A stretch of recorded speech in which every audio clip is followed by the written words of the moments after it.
கல்லூரி மாணவி ஒருவரை திருமணம் செய்து கொள்வதாக திமுக இளைஞரணி நிர்வாகி ஒருவர் துரத்தி காதலிப்பதாக ஏமாற்றி மோசடி செய்து திருமணம் செய்து கொண்டு அந்த பெண்ணை பல்வேறு நபர்களுக்கு விருந்தாக்கியதோடு அவருக்கு 15க்கும் மேற்பட்ட பெண்களை ஏமாற்றி இதுபோன்று மோசடி லீலைகளில் ஈடுபட்டிருப்பது அம்பலமாகி இருக்கிறது. இது குறித்து பாதிக்கப்பட்ட பெண் புகார் அளித்தும் கூட திமுக இளைஞரணி நிர்வாகி மீது வழக்கம் போல காவல்துறை நடவடிக்கை எடுக்கப்படவில்லை.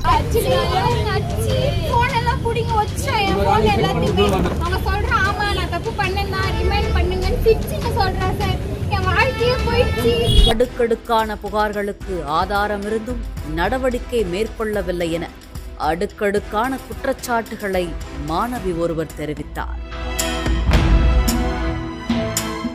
பாலியல் புகாரை முறையாக விசாரிக்காமல் கடந்த 1 மாதமாக போலீசார் அலைக்கழித்த நிலையில் அதிமுக எம்எல்ஏவை சந்தித்து தனக்கு நேர்ந்த கொடுமைகளை மாணவி புகாராக வேதனையுடன் தெரிவித்த சில மணி நேரங்களில் போலீசார் முதல் தகவல் அறிக்கை பதிவு செய்த பின்னணி குறித்து விவரிக்கிறது.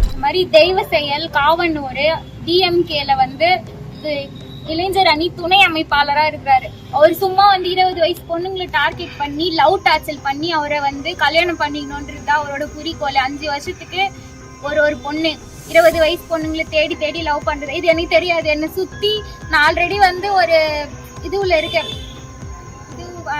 வழக்கு போயிட்டு இருக்கு.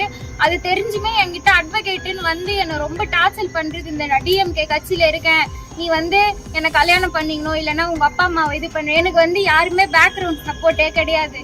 அப்பா அம்மா மட்டும்தான். அப்பாவுக்கு 3 ஆப்ரேஷன் இருக்கு.